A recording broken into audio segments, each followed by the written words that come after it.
pause. Captain Crunch, baby. This is gonna be hard. This is gonna be so hard. Cocoa Puffs and Captain Crunch. We're coming. Holy Gonzo. That was pretty impressive. This is a taste of how Dungeon Class plays D&D. This is the kind of bullcrap you run into in our game. Oh my god. Hey everyone, I'm Logan with Dungeon Class. I'm here with Gonzo, Fred on How to D&D, and Wally DM, and this is our DM's Roundtable. Right now, we're talking about something really, really important. I'm sure everyone who's ever played D&D has thought of this question. And we're gonna give our opinions and our answers to the age-old query: if you had to pick a breakfast cereal mascot and make that into a villain for your D&D game, who would you pick? So I'll go ahead and get us started. Come with me on a journey, friends. Imagine, if you will, deep in the jungle, there is this fabled tree with these rich brown, almost like cocoa pod, these big kind of chocolatey seeds that are supposed to give the most powerful healing properties. It's said to cure any disease, even be used in a poultice to help bring people back from the dead. But protecting these cocoa pods is this strange creature. Much like a kenku, but large and swollen, with bright orange feathers and a very distinct yellow plume, this huge pointed beak, with a violent, maniacal obsession of protecting and dominating these cocoa pods. This is the cuckoo for Cocoa Puffs bird as a villain, and more specifically as a monster. Think of this thing coming at you. You try to come in here in this quest to get these cocoa pods, and you get attacked by this giant thing, and all it can say is "Cuckoo for Cocoa Pods, Cuckoo for Cocoa Pods." And maybe you can have it fly, you can have it do Kenku-like abilities, or it can mimic people and try to lure them away. Or you could just play it really pathetically, kind of like a golem, just sniveling in the background, trying to take it and steal from the characters. But if I were to take a breakfast cereal mascot, I'd use the Cocoa Puffs bird, and I think he'd be pretty awesome. That's what I got. Gonzo, what's your pick? You're taking a breakfast cereal mascot, use him as a D&D villain. What's your pick? Breakfast cereal mascot. This is the age-old question, but one came to mind right away for me, and that's the notorious, infamous pirate that is terrorizing the maritime seas right now, Captain Crunch. And this guy, your party has been hired to take this guy out because the local authorities can't deal with him. You see, this Captain Crunch, he's a crotchety old pirate for sure, but that's not the problem. His ship, which he calls Crunch, has invented a new form of ballista, which shoots these two large, multicolored balls that are attached by a chain and shoots them in a spinning action, which takes out everyone's mainsails and masts, puts holes in the boats quickly, and no one can deal with that. He calls them his crunch berries. And he shoots them out, and he just leads the most infamous pirate group known to man at this time. So your party's been hired to try to take out Captain Crunch and his famous ship, the Crunch, with his crunch berry ballista. It's pretty brutal, but I think we could do it with our parties as long as we have fireball, and boats and fire don't mix too well. So maybe that would work. But yeah, I picked Captain Crunch, one of my favorite cereals, and deadly on the seas. That's awesome. The Crunchberry Ballista is good luck statting that out. Yeah. That's awesome. Yeah, it's gonna work. All right, Wally or Fred, who wants to go next? Fred volunteered. All right. Okay. Noble choice.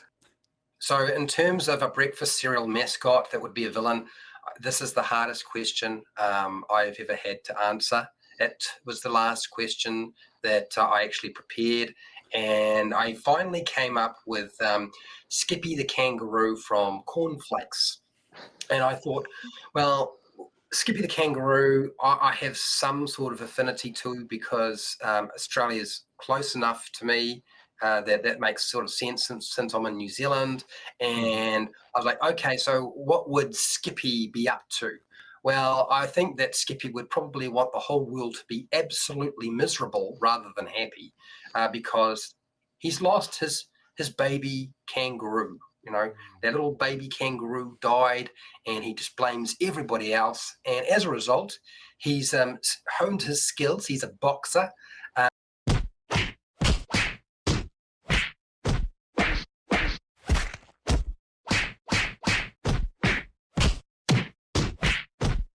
He punches you to death, or just punches you into submission.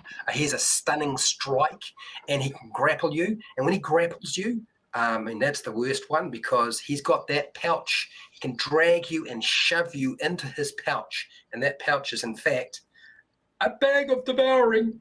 Oh, wait. Wow.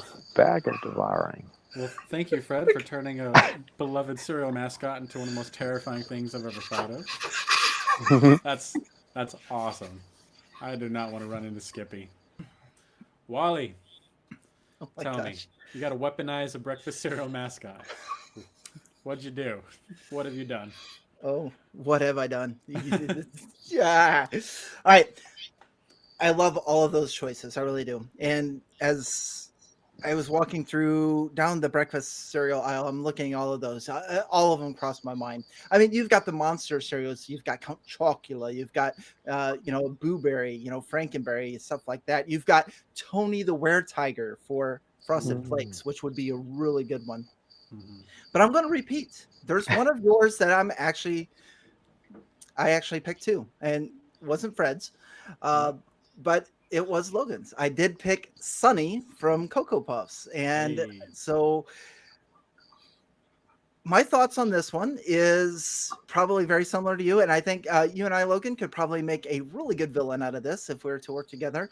And that is Sunny is just he's plain ass crazy. I mean, that's it. I mean, he's this, and I went with Eric Kokra over a Kinku, and I made him a sorcerer, and he does have a few different abilities.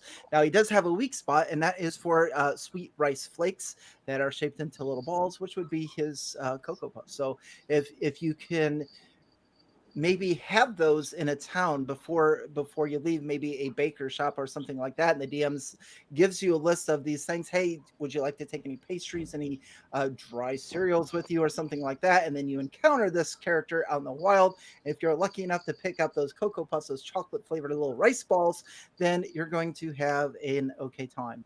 Now, I did give him some special abilities. So some of the abilities I gave to this evil Eric Kokra, and that is, Sunny is all about illusions and creating confusion. So right off the bat, as soon as you encounter him, he's going to have these hypnotic eyes, and they're going to be like cartoon style where they're just like spinning. So you see these spinning eyes. And of course, right off, if you fail a saving throw, that is going to paralyze you. You're just going to be hypnotic. You're going to be hypnotized. You're going to be staring at Sunny as he's just doing this, whoop, whoop, whoop, whoop, just crazy stuff that he does. He's also going to have an ability called Crazed Speech, and he can target up to 3 other creatures with a confusion. So he's just going to just start, like Logan, you said it best. I can't imitate Sunny like you can.